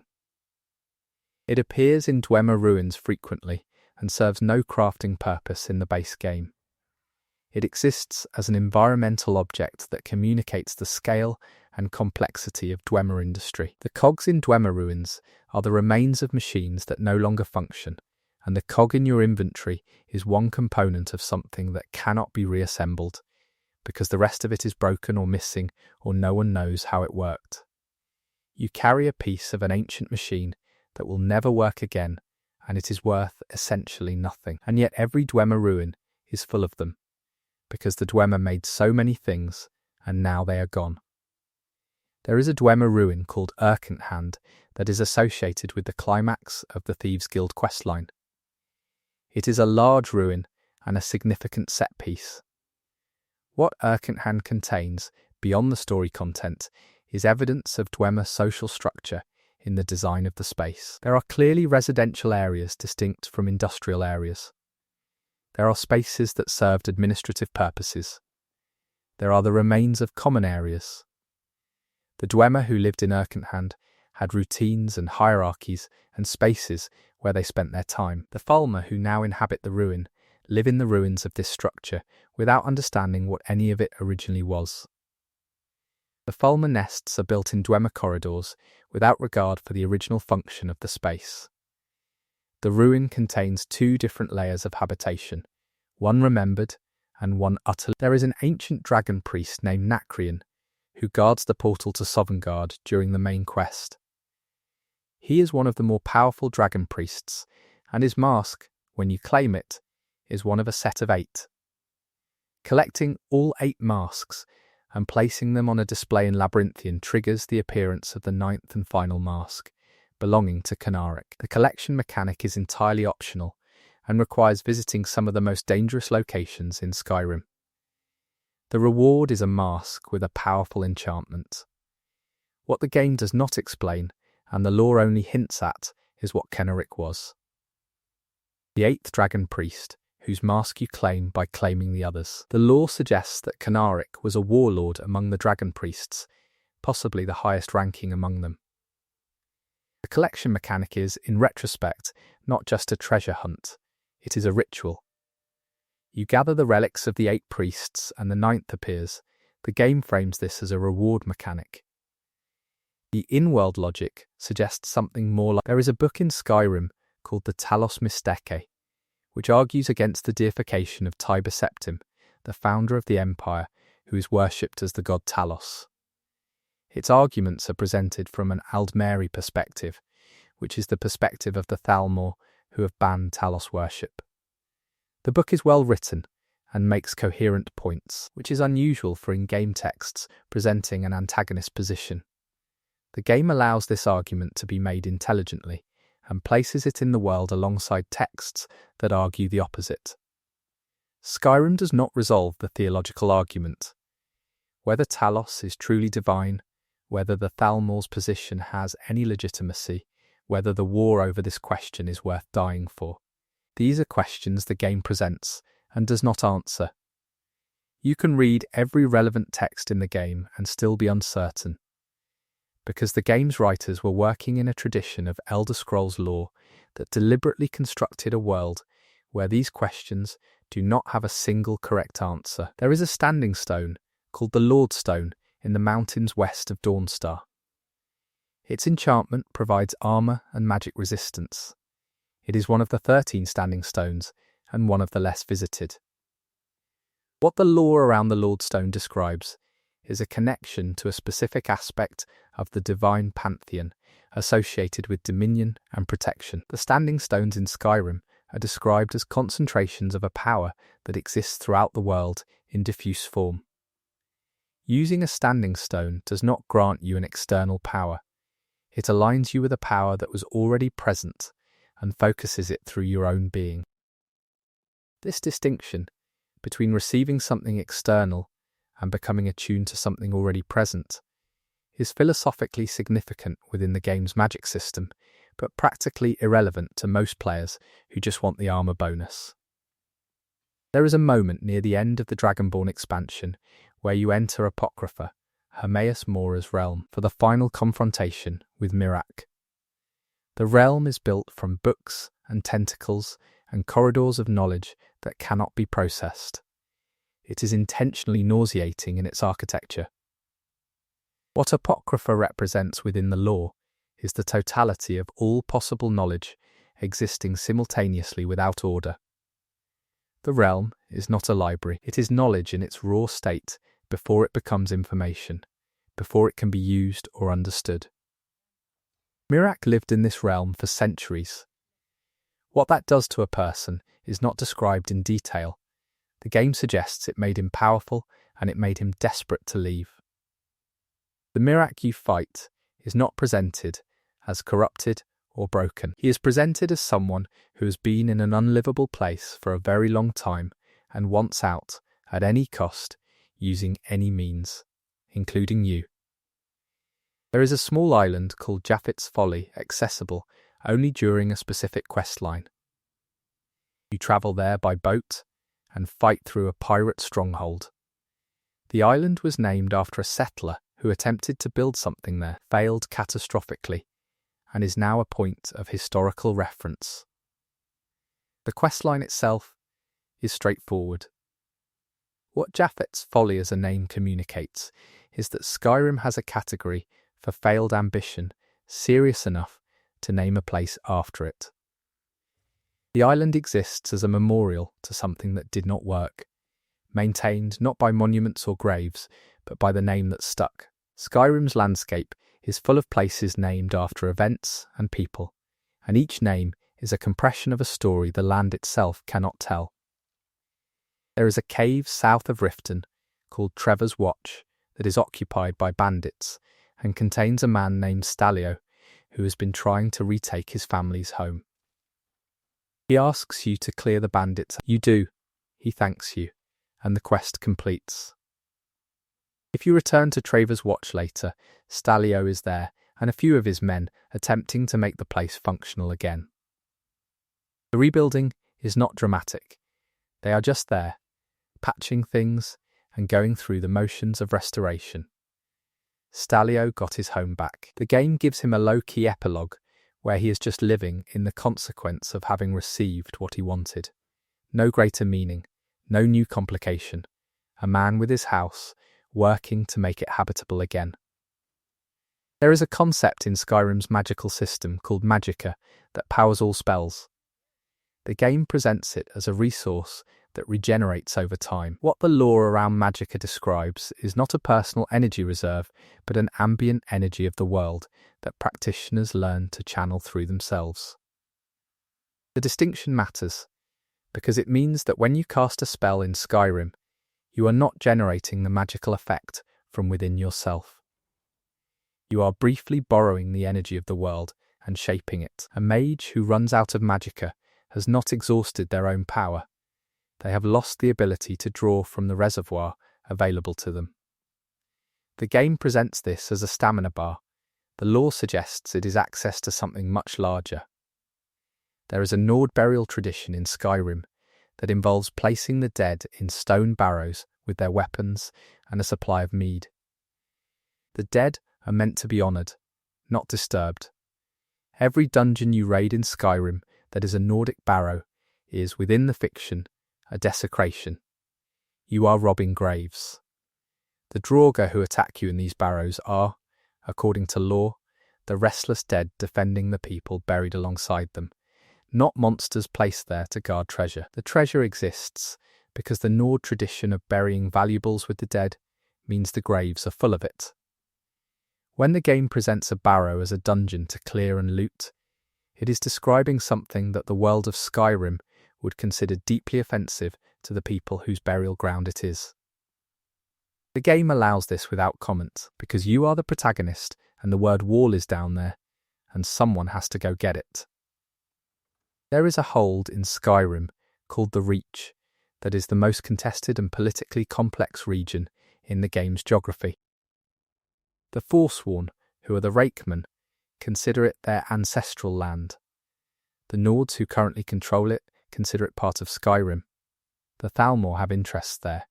The Silver Blood family controls the economy. The city of Markarth, built in a Dwemer ruin, sits in the middle of all of this. What the lore suggests is that the Reach has been contested since before recorded history, and will likely continue to be contested after the events of Skyrim conclude. No questline resolves the Reach. You can complete every quest in Markarth, and the Forsworn are still there. The Silver Bloods are still there. The political situation is still. The Reach is the game's acknowledgement that some things do not get resolved, that the world continues in a condition of permanent tension, and the player cannot fix all of it. There is a piece of in-game text called The Real Berencia, a multi-volume biography of a Dark Elf queen, that is scattered across Skyrim in individual volumes. It is explicit in its content by the standards of the Elder Scrolls universe and has been in the series since Morrowind. In Skyrim, collecting all volumes is part of a Thieves' Guild quest. What the text describes, beneath its sensational content, is a political history of Morrowind and the Empire told through the lens of a woman navigating power structures that were not designed to accommodate her.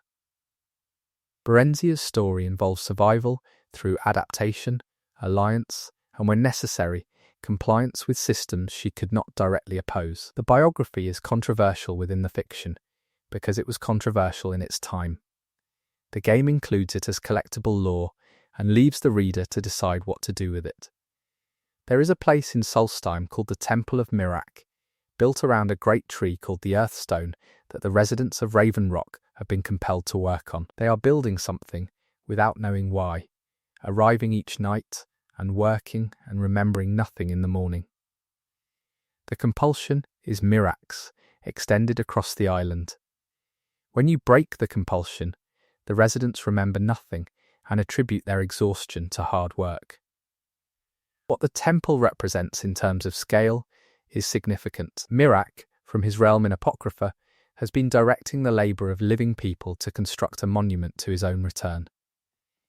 The temple is a physical expression of someone else's will imposed on people who did not consent and cannot remember.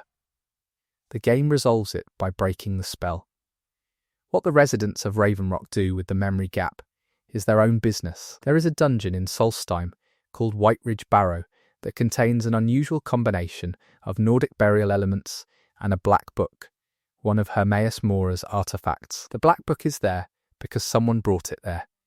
And the combination of a Nordic barrow and a Daedric artifact of forbidden knowledge suggests that whoever brought it was not concerned with the norms of either tradition. The notes inside the barrow belonged to a Redguard mage, who was, by his own account, fully aware of what he was doing and considered the risk acceptable. He was wrong by the evidence of the ruin's current state. But his notes do not read as someone who was deceived. He made a calculation and lost. The barrow holds the result.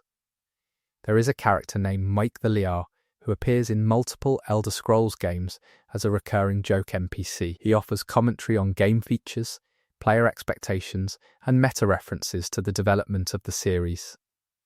In Skyrim, his dialogue includes observations about the absence of certain features from earlier games. He is a self-aware character in a game that is otherwise entirely earnest about its world-building. Mike breaks the fourth wall while Skyrim does not, and the game accommodates him by making him an eccentric wanderer whose reliability is flagged in his own name. He is called the Liar. Everything he says may be true. Everything he says may not be.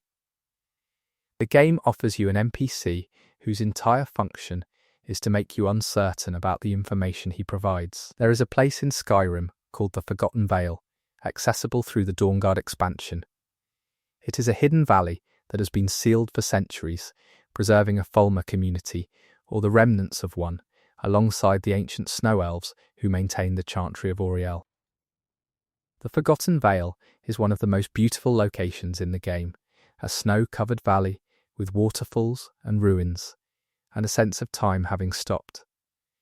What the Forgotten Vale communicates through its existence is that the snow elves, before their corruption into Fulmer, had culture and architecture and grace. The ruins in the Vale are elegant. The Fulmer who now inhabit it do not know what they are standing in. They have lost the ability to recognise what their ancestors built.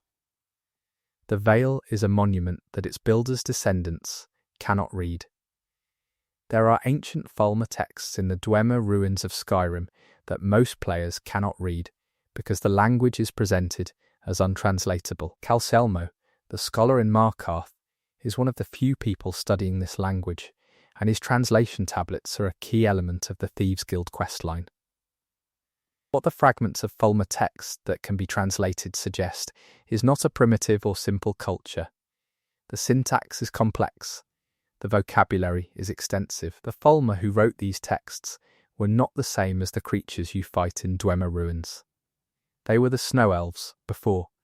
The distance between a civilization that produced complex literature and the feral creatures inhabiting their ruins is one of the darker implications of Skyrim's history, and the untranslated texts are the record of what was lost. There is a type of magic in Skyrim called restoration that is frequently dismissed by players as the least interesting school of magic, because it primarily involves healing. The lore around restoration magic describes it as the most philosophically demanding school, precisely because it operates on the principle of life energy as a positive force. Destruction magic works with raw elemental power. Restoration works with the animating force of living things. A skilled restoration mage is not just healing damage. They are, within the game's magical system, directly manipulating the force that distinguishes living things from dead ones.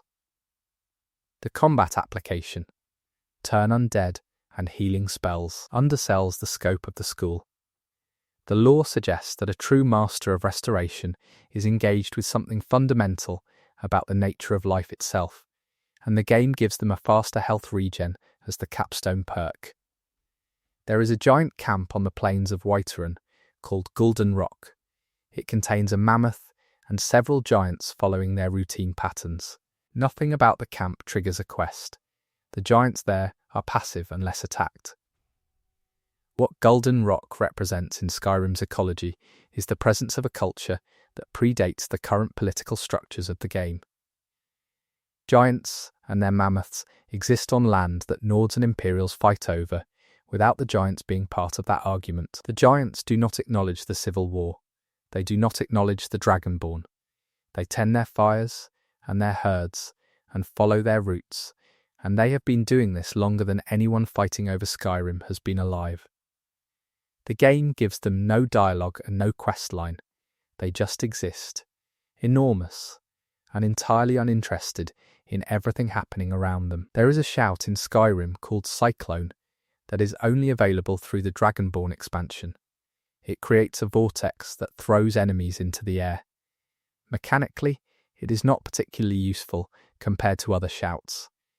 What the lore around Cyclone describes is that this shout was developed on Solstheim by Nords, who had access to different natural phenomena and different traditions of voice use than mainland Skyrim.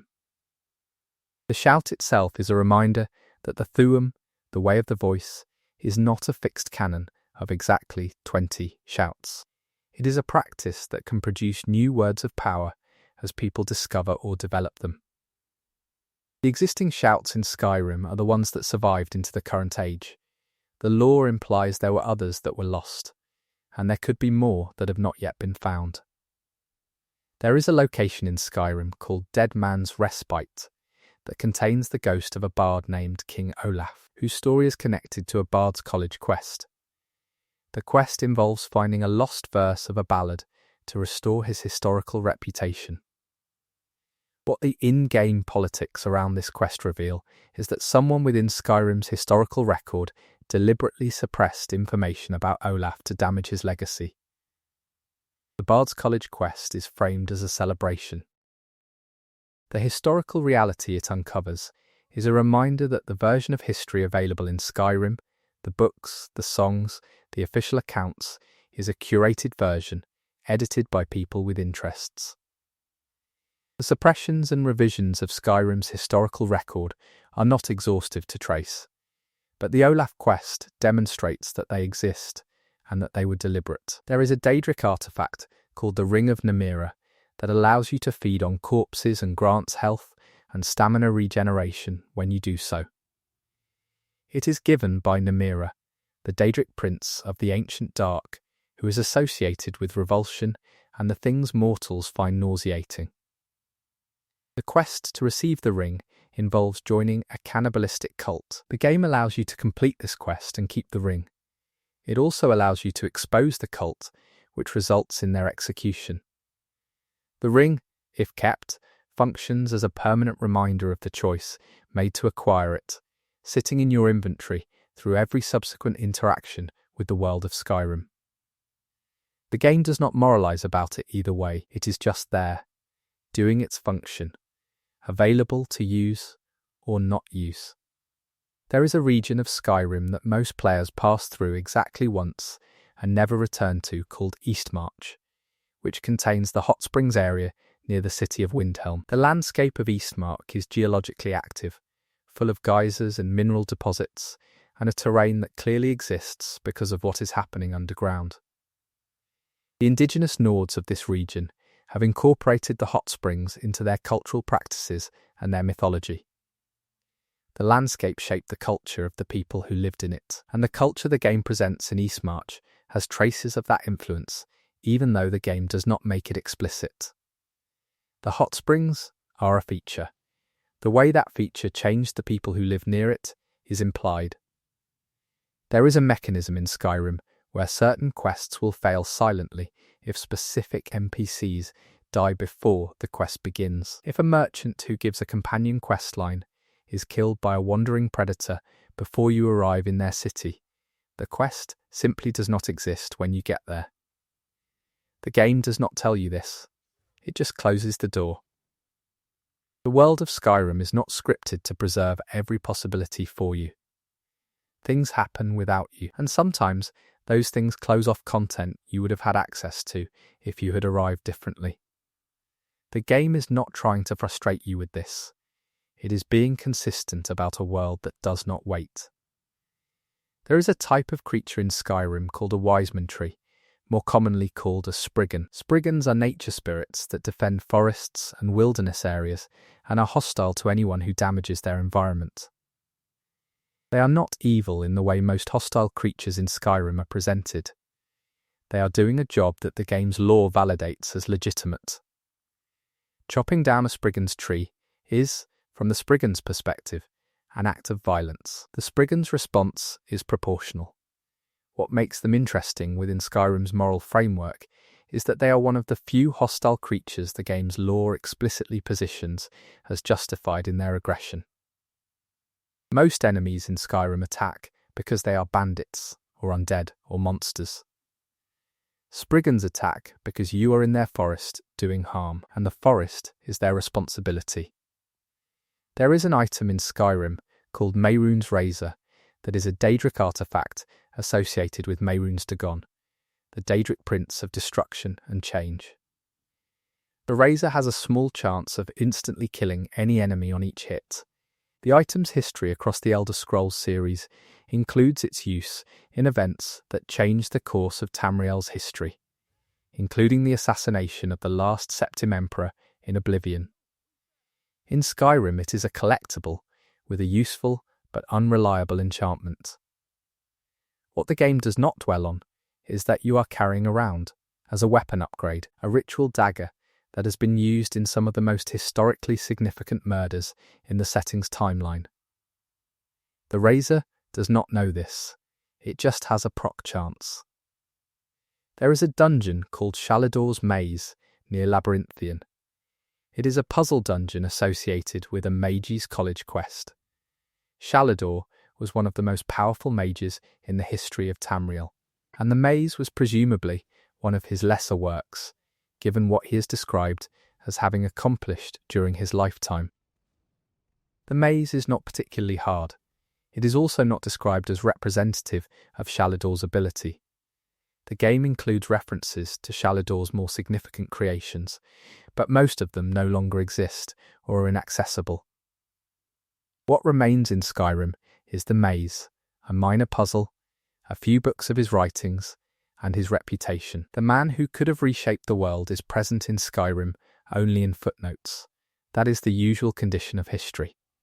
There is a small Nordic ruin near the village of Helgen, the town that is destroyed in the opening sequence. After the opening, if you return to Helgen, it is a ruin. The buildings are collapsed. The bodies of guards and civilians are still there. The town that the game used to establish its opening scene no longer functions. There are no quests that specifically involve Helgen after the opening. There are bandits who eventually move in. The town stays broken for the rest of the game. Helgen is a location that exists to be destroyed, and after it is destroyed, the game does not rebuild it or return to it. It is a starting point that becomes a ruin, and the ruin stays a ruin, because Skyrim does not heal every wound it shows you. There is a man named Ancano who serves as the Thalmor advisor to the College of Winterhold. He is clearly there to spy and manipulate, and the college questline eventually involves stopping him from using the Eye of Magnus to destroy the world. He is the villain of the questline. What is slightly more interesting than his villainy is his specific arrogance. Ancano is not malicious in a performative way. He is contemptuous. He has decided that the college and everyone in it are beneath him, and he expresses this through a studied, constant condescension that the game delivers very effectively through his dialogue. What the questline suggests is that this condescension was his downfall. He did not take the Eye of Magnus seriously as a threat, because he did not take the people warning him seriously. He was too confident in his own assessment of everyone around him to update his view when new information arrived. Ancano was undone, not by power or skill, but by an incapacity to believe that people he had dismissed could be right about something. There is a Daedric quest involving Bothia, the Daedric Prince of Deceit and Power through Treachery. The quest requires you to lure a follower to an altar and kill them as a sacrifice. The game does not soften this, it simply requires it. Once you have done it, the quest continues with a trial of combat that rewards you with a powerful piece of armour. Boethia's Calling is one of the most morally direct quests in Skyrim. It does not ask you to feel ambivalent.